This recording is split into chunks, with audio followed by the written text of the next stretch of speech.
So our internet went out this morning. I don't know, probably around 9 o'clock, somewhere in there, which is unusual. Our internet service here is just about 99.99% always up. Even if there's a brownout, typhoon, the internet is solid. But, occasionally they're upgrading the lines and working on the lines, what have you. It's probably what happened. It's not bad weather, anything like that. So I'm very happy with our internet service here in the PI. But still don't change the fact the internet went out about 9 o'clock, 9 or 10 o'clock this morning, just a few hours. But a funny thing happens when the internet goes out. It's called productivity. The ladies are outside washing clothes, talking, joking, cackling, carrying on. Instead of sitting in front of the big screen, watching something on Netflix, some type of drama or love story series that they'll binge watch. Now, what I do when the internet goes out, I'm productive in a different manner. I've been cleaning all day. Got my little man cave here, cleaned out, reorganized, threw out some stuff. So I've been productive. But obviously I can't upload videos. So I was sitting here thinking, I've come up with this conclusion that it's not necessarily the internet itself that has corrupted and degraded society, especially Western society. And it's not particularly cell phones. It's since the smartphone came around. When you combine all that into one device that you can put in your pocket, well, speak of the devil, the internet just came back on. Wow. It's the smartphone. Now you got to follow me here, right? Because the internet, when used as a tool, particularly just a communication tool, is the most wonderful thing in the world, right? If you just use it for communication, we went from having to take out a loan to make an international call to everybody has global communications now. It's great. But I sat there and I thought back and I'm like, what happened? What is causing such a degradation of society? And I think it's the smartphone in your pocket, not necessarily the internet. So imagine this. Let's go back to the 70s. Late 70s. I'm sitting there with my grandfather after a hard day's work at night. What happened? The TV went on about 7, and we watched westerns until the news came on. He'd watch maybe the first part of the news, and it was lights out. But we all watched the same show together. And I have so many memories of sitting there watching John Wayne, different westerns with my grandfather and my aunt and, whoever else was there from the family. I have those memories. But what memories do you have when you were sitting there watching TV by yourself? You remember the movie, right? But it's not memorable. But when there was only one TV in the house and everybody had to congregate around it, it created memories, and it wasn't part of any type of degradation of society. People were engaging in a form of entertainment like going to the movies, but you were there in your living room, right? So let's fast forward a bit. Come to the 80s. A few years into the 80s, I get my own little TV. It was a hand-me-down TV in my bedroom. So now what happens? It goes from everybody in the family being out there watching the same show and conversing and spending time together to I'm back in my room watching my own shows. Don't want to watch what they want to watch, right? And then all of a sudden you see that separation of family. So you fast forward, cell phones come around. Yeah, everybody's talking and eventually texting. But it wasn't until the internet merged into the cell phone that the problems began. Because let me back up. When the internet come out, most folks, most families had what, one computer?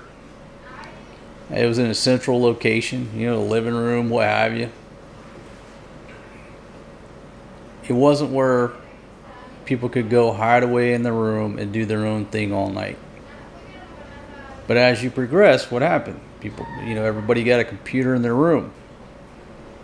Then you start seeing the separation, the degradation of society. And then the worst thing that comes along is what? The iPhone. Yeah, the iPhone kicked it off because, back then Blackberries were just for business, right? It was used as a tool to make money. But here come the iPhone.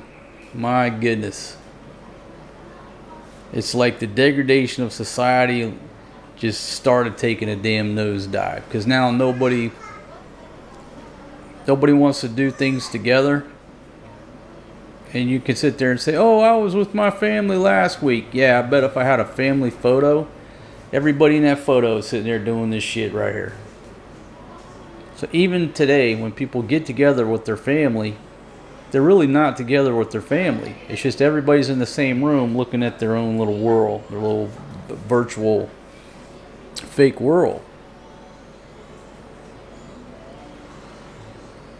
So the way I try to use the internet here is it's a tool. It's a tool of what we do. It's a tool for communication. And it's a tool for the TV. So watching that TV in there together is no different than, late 70s when I'm sitting there, mid-late 70s when I'm sitting there with my grandfather watching Westerns. We're all watching it together. I don't think there's any problem with that. The internet's being used as a tool. But then what happens if Maria gets an iPad, Upal's in there on a cell phone, the ladies are sitting there trying to stare at a cell phone. Now you got the degradation of society going on. Whereas if those phones were just talk and text, nobody'd be on those phones for the most part. They're used as communication devices. It's just the merging of putting that internet in your pocket. That was the degradation. And I see it here. So like when the ladies, when I set the laptop up, they'll like gather around the laptop and do things togetherness. They don't spend as much time on there. But if they have access to those phones, they're just like everybody else, anybody else. They'll just stay on the goddamn phones all the time.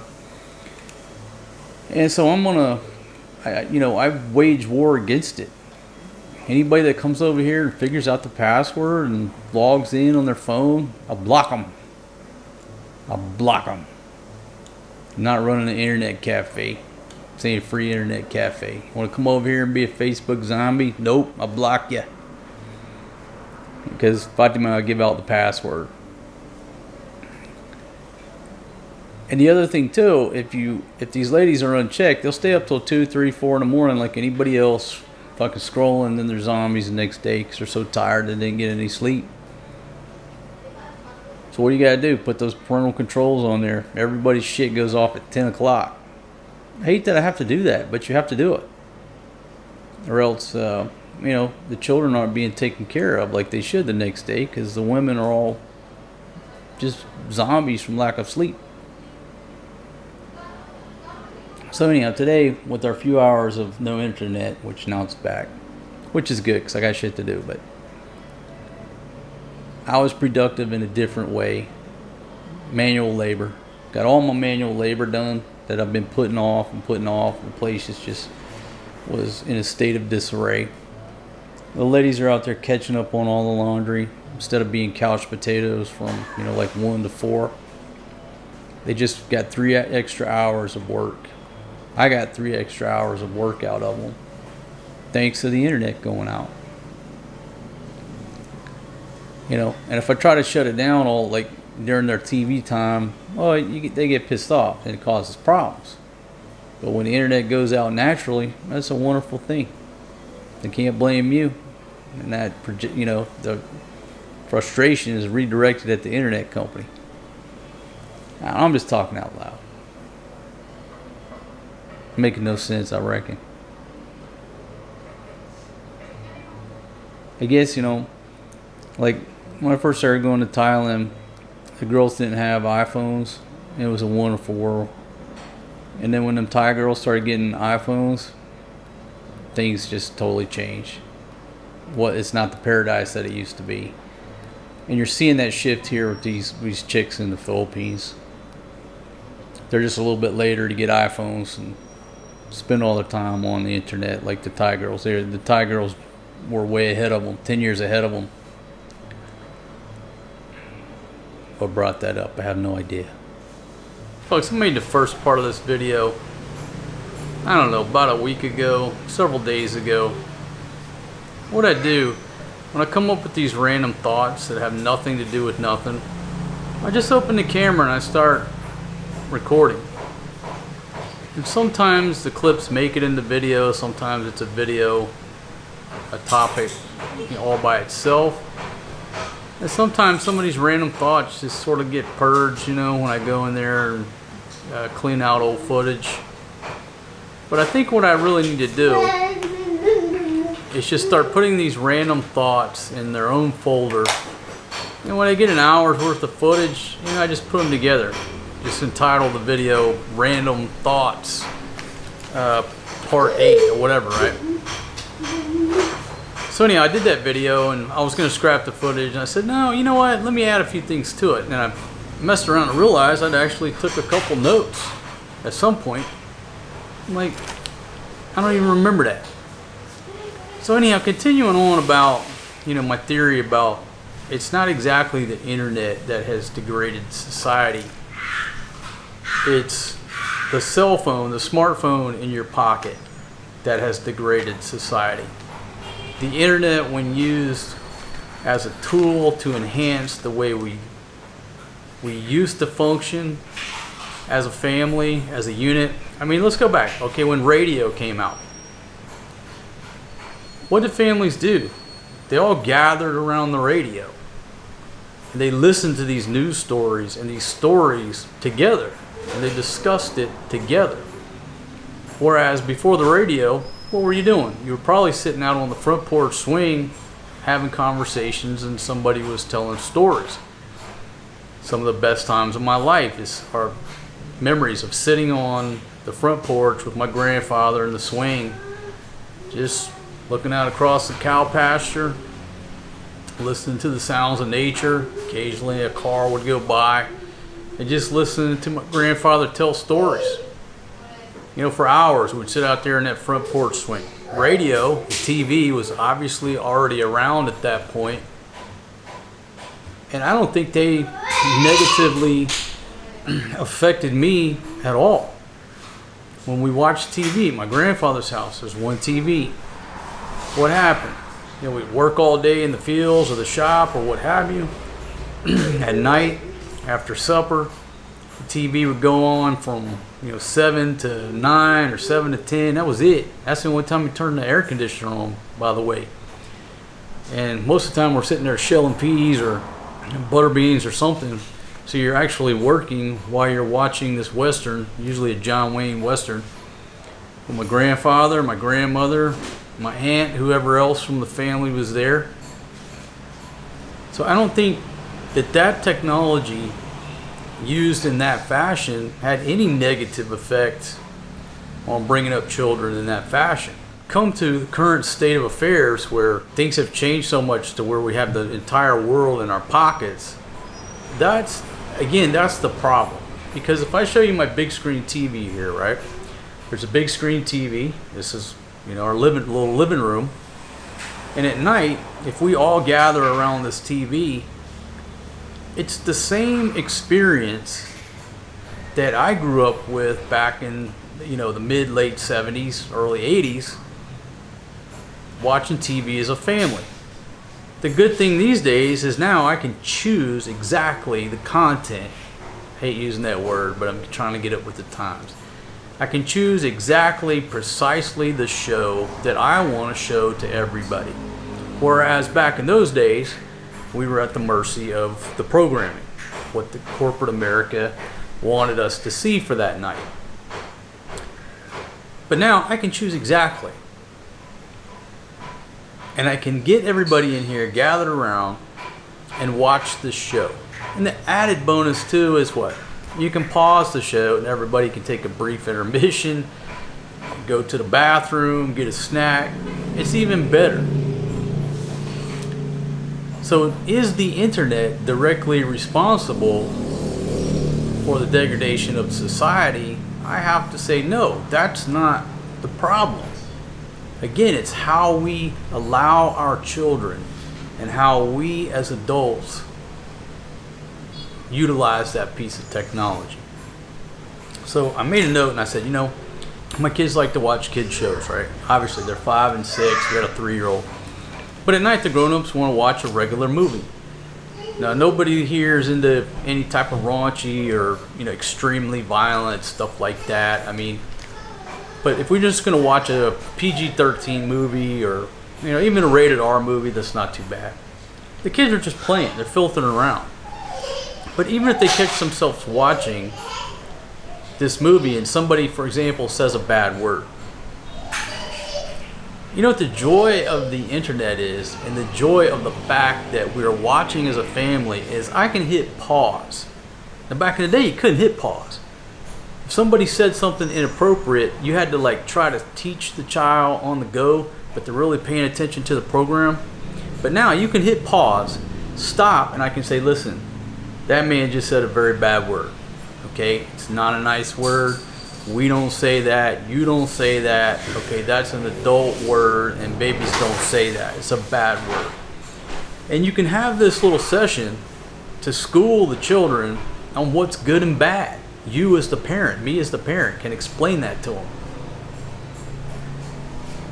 Which again is even more efficient. It's efficient now. It wasn't efficient back then because the show ain't gonna stop unless you had a VCR tape in the VCR. So I just made a note and I said, that's a good thing to not. If I only allow the children to watch cartoons and rated G stuff and protect them from all this stuff, then they're learning the bad words from where? School, classmates. If they do sit there by themselves on the iPad or the iPhone, which I think is the worst thing you can do for a child, is to hand them a cell phone and say, go look at the world unsupervised. That's the degradation of society. Okay? Now, Upal's 3 years old. They hand him the cell phone a lot. But he watches all this English stuff. And the good thing is his English is improving very well. He's progressing very well learning English. The bad thing is when you go to try to take that cell phone from him, you got a fight on your hands. Okay, you got a tiger by the tail because he's not happy about it. That's not good in itself. It's like taking a crack pipe away from a crack addict, right? You're going to put up some opposition. Okay, if we're all watching the TV together, we know also how to explain the programming. Because if you as a parent don't explain it or correct it or say that's not right, we don't agree with that, they're going to consume that programming on their own, hiding in the corner with the iPad or the cell phone, and interpret it and probably absorb it the way the agenda wants it to be interpreted, the way the system wants you to interpret it. Right? So that's another thing about kids growing up unsupervised with cell phones and iPads and laptops. Because how many times have you went through your kids' browsing history? Maybe some of y'all do. But do you really have time for that when you're working 2 jobs just trying to make ends meet and keep the lights on? So most of it's unchecked. What I prefer to do, Maria wants to play with the iPad, I just hand her the remote to the big screen. No, watch TV right here. You can watch on the big screen. You don't got to go hide over there with the iPad. Watch a screen this big. Here you go. Here's the remote to the big screen. Sky's the limit. The sky's the limit, but guess what? Now everybody walking by, I can see what the child's watching and see if it's appropriate or not. And if there's something, again, something that needs to be corrected, or it needs to be a lesson right there on the spot, you grab the remote, hit pause, and say, you know what? Let me explain that situation to you. All right? Facebook. In my opinion, the worst platform. I cannot stand anything about that platform. And the way it was created. Yeah, let's teach our kids. Here's the recipe on how to be a millionaire. Son's jumping on the couch here with a piece of water hose. Steal somebody else's idea, and then screw over one of your best friends who have initially funded the project. How is that? Stealing, screwing friends over, and then you get to be the billionaire. Everybody has to listen to you. I'm not impressed. Anyhow, that's the worst platform. I do everything in my power to block it here in my world. It's my world. I pay the bills. I'll block that shit. If there's a router or somebody logs in new IP, it's pretty much that platform is blocked. Now, is it 100%? No. I guess they figure out a ways around my system every now and then, but I do it, number one, because I think it's absolutely pure evil, and number two, it forces the Filipinos to use other aspects of the internet to research the information that they're looking for. I mean, number one, it's a waste of time, but many people in this country think that Facebook is the internet. I've said this many times. You tell them to send you an email, they'll go to Facebook and try to figure out what, they can't get it, right? So I do it to also force people to have to Google shit or go to an actual website, use different platforms to expand their knowledge. And the minute they leave here, they can go right back to being what I call Facebook zombies, wasting their time, reading all this Facebook philosophy. Facebook philosophers, and all these quotes, motivational, inspirational Facebook quotes. That fucking joke. I don't know what brought that up. Oh, part of the degradation of society. Tied in, like today's events in the U.S., there was a school shooting. And the first part of this video was a week ago, and I started this video, started messing around, and then at some point I looked at the news and realized there was a school shooting. Man, my heart goes out to everybody affected by that, like any other tragic event. How did we get to that point in the U.S.? I've done specific videos, but I'll summarize. It's the absence of fathers, and if the father's around, it's the absence of the father's authority to actually enforce discipline in his house. These days, if a father tries to enforce discipline, he's probably going to jail. These days, if a man and woman can't get along, they get a divorce, and a court in its infinite wisdom removes the father from the child's life, except every other weekend, and a little bit in the summer. Okay, there you go. That's why we got people in America, kids in America, shooting up schools.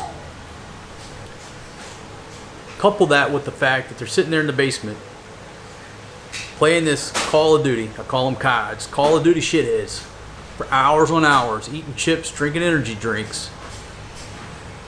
And the parents are nowhere to be found. Why? Because they're taxed to the point that everybody has to work 2 jobs, and they can't stay at home and supervise their kids.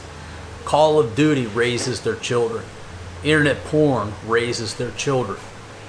And when you're away, they just go browse your gun collection, unless you got it in a safe and they truly don't know the combination or know where to find the combination.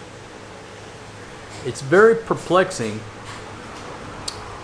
that these kids that aren't old enough or have the money to buy, not old enough to legally buy a weapon, or B, don't have any money to buy a weapon on the street.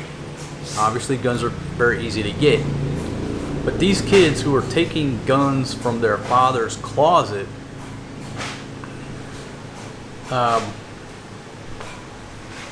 it makes no sense. Because a damn gun safe.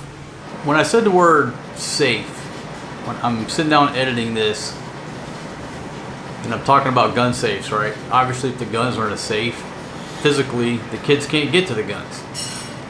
But then I thought back to my grandfather, who had one of them old gun safes, you know, made out of wood, or I don't know if it's plywood or particle board, but old gun safes with the 2 sliding glass doors, had a couple of drawers down below.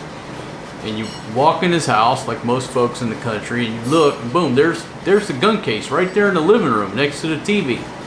There's all the rifles, the shotguns. Pistol, I think his pistol was hanging on his bedpost, but there's a number of rifles. There's 5, 6, 7 rifles in there. It was never locked. Ammunition is down below. Extra ammunition is down below in the drawers, or the drawer of this gun case. All the guns are loaded. That's how people in the country back then stored their weapons, and there wasn't a problem with it. How many people came in and out of my grandfather's house, you know, from 1-year-old to on up, teenagers. People were coming and going all the time, visiting grandpa, grandma. Not one person touched those guns without permission. Nobody ever had the thought, the balls. It's not about having the balls. You never thought to disrespect another man by going in his gun case. Nobody would touch those guns. Nobody ever touched those guns without permission. And if you had permission, then you went in there, grabbed a rifle or shotgun, whatever you're going to do. That's the only way those guns came out of that gun case. There was no lock. I think it had one of those little things that you could put on there to sort of like hold the glass together. Never locked. If he locked it, it was that's news to me. Nobody touched that out of respect. And that's just the honor that people, kids, teenagers, adults, everybody used to have for one another. And now you got these kids raiding their father's gun collection, browsing his closet with all his guns and stuff.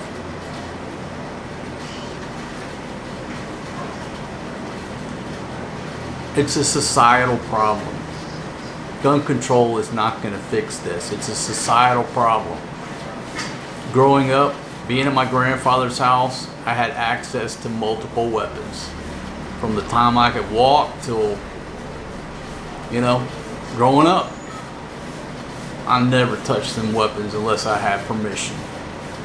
No lock needed. Fast forward to these days, those weapons need to be secured. Okay? They need to be secured, and I think that's what I'm about to go into in the rest of this. But I just had to stop myself and say, wait a minute. I'm talking about always keep your guns locked up, but I'm not making the connection that decades ago we didn't have to lock up our guns to where kids couldn't physically get to them. But nowadays we do. We know this in society. So why aren't we locking the shit up in gun safes? A safe is pretty hard to get into. Trust me. Back in my former line of work, we've busted into a bunch of safes. And it takes a lot of work. I mean, I'm talking unless it's some little cheap, metal box you bought at Walmart made in China. Those gun safes and stuff, and real legitimate safe, they're hard to get into. I mean, even if you're going from at work for 12 hours, it takes a long time with a sledgehammer, tools, chisels, drills. The point is, if we as parents would keep our weapons secured in a gun safe,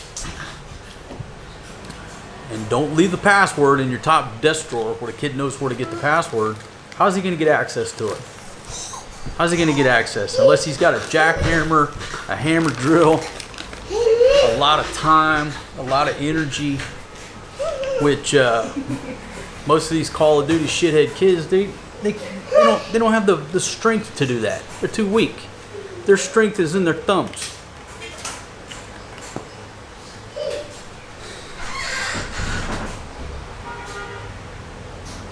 I don't want to get off on a tangent about gun control, but every time there's an incident, these idiots in DC, oh, gun control's the solution. You already got 1 million laws on the books about guns. Doesn't help. Got 1 million laws about drugs. Doesn't help. And they think that the answer is just more and more gun control. This is a societal issue. It's a societal problem. Which brings me up to the last part, and maybe the part that really caused me to just go ahead and publish this footage and talk about it. Because I started talking about my internet was out, right? The degradation of society between these video games, having the internet in your damn pocket, no fathers. I went from that to, holy shit, there's a school shooting today. And the one thing that I read, and folks, I don't know anything about the facts. Obviously, when a story is just reported, most of the elements coming in are not correct. So I'm not going to go off on a tangent or talk about anything other than I read an article that said one of the children who was shot and killed was autistic. I think it was a 14-year-old boy that has autism. Anytime there's a story like that, it really hits home. Because my son is 5 years old, the one that's been jumping on the couch, making me, the tripod shake, making all that noise in the background. He has autism. He's autistic. He's on the spectrum. And kids, I hate to generalize. All I can do is talk about my son. Okay, my son doesn't sense danger like my daughter does. Or like Upal does. Upal's 3, my daughter's 6. If you see us out walking, you will see me or his mother with a death grip on his arm. It's because he doesn't know and he doesn't understand the consequences of walking out into traffic. He doesn't have that same awareness and that same fear that a normal child growing up does, okay? So we have to keep a death grip on him. When we're walking next to the road, close to the road, somebody has positive control on that child. And a lot of times we both have control. We both are holding his hand, right? Hey, Butteroo. So they say, from what I've read, the number one cause of death among autistic children in America is drowning. Because they just don't perceive. Easy, Butteroo. Whoa. They don't perceive the danger. Just like my son don't perceive the danger of kicking over my FX3. He thinks the tripod is a jungle gym.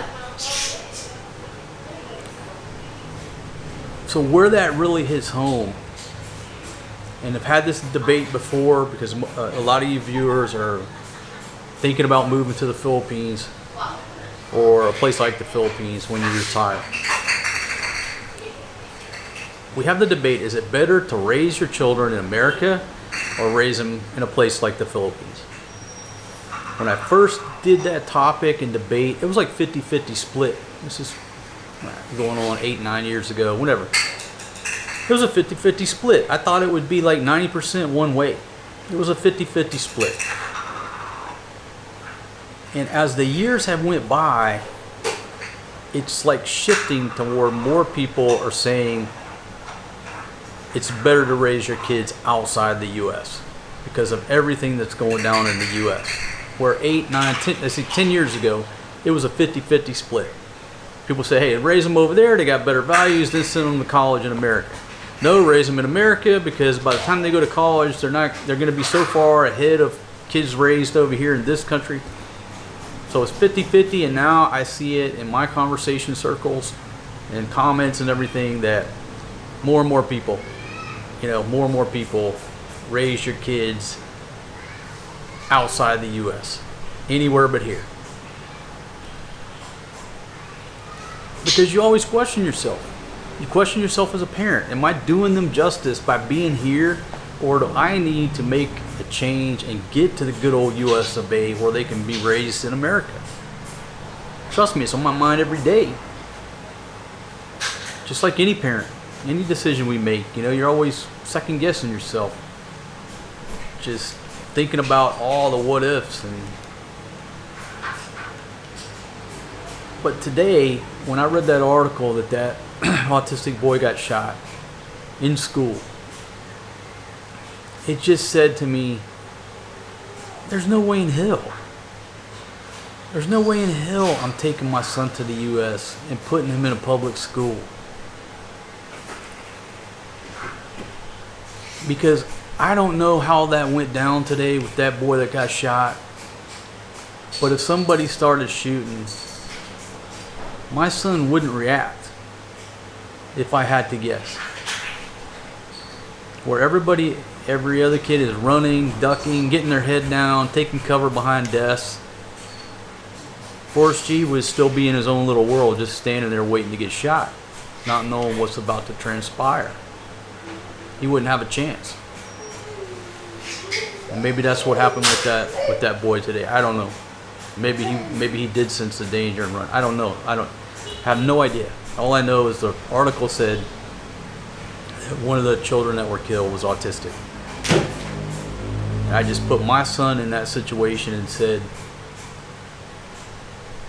it's not fair.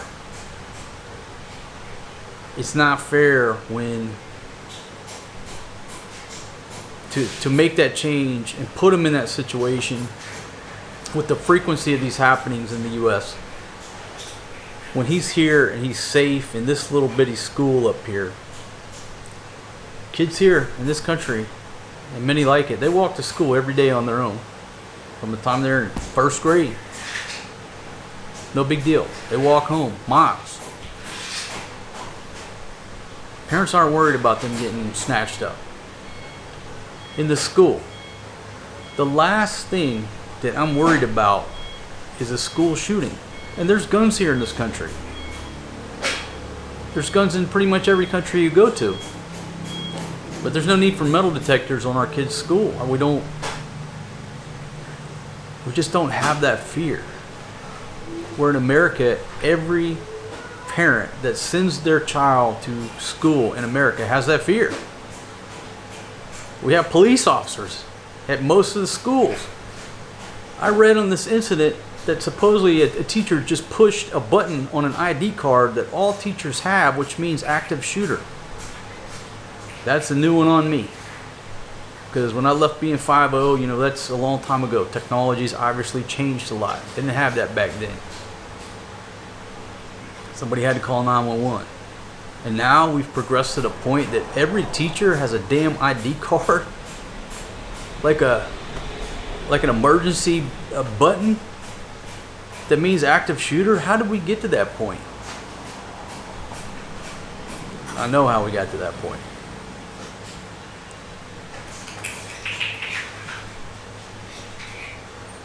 So it just reaffirms that for now, my kids are in the right place. They're in the right place because it's hard enough to learn. It's hard enough to learn what you're supposed to learn in a normal environment to grow up and not have to deal with these continuing incidents that go down in the U.S. and the fear of that. You're doing active shooter drills and lockdown drills. When I did this video years ago, there was a debate over arming teachers, and there was a teacher that supposedly had put a bucket of rocks, big rocks, in their classroom because they couldn't carry a weapon. And so just out of abundance of caution, they come up with the idea, if I'm telling it right, to just have a bucket of big ass rocks and stones or baseballs in the classroom So if somebody comes in blazing, every little kid is supposed to go over there and start chucking rocks against an AR-15 or an AK-47. Makes no damn sense. If I were the president, I'd arm every teacher at this point. Every school teacher in America. If you have a license to teach, you're going to go through a course and you're going to be licensed to carry a weapon. And so if anybody comes through that door blasting, the maximum amount of rounds I want to see sent down range would be like 2. Before Coach so-and-so opens up and lays that person out. Or the fucking lunch lady. Okay? The lunch lady.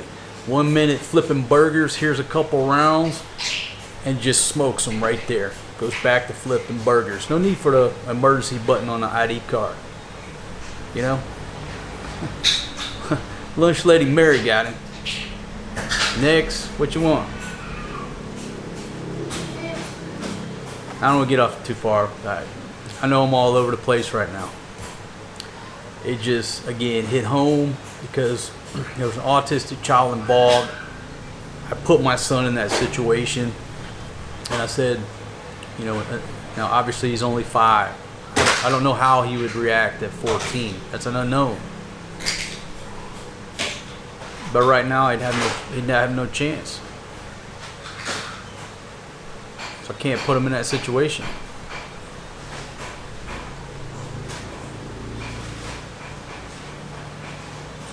And therefore, the best place for my kids right now in my situation is right here. This little one-horse town.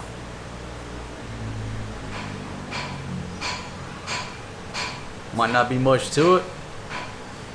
Might not be exactly where I want to be.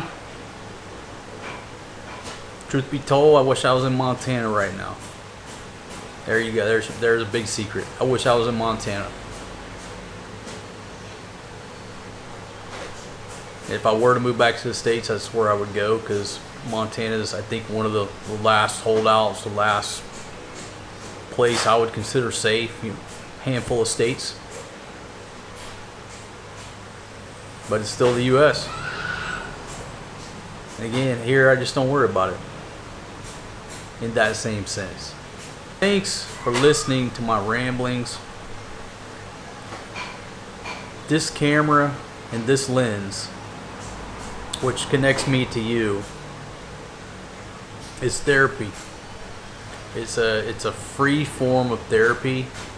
I don't have to pay a therapist or a psychiatrist or psychologist, you know, hundreds of dollars per hour to listen to my story.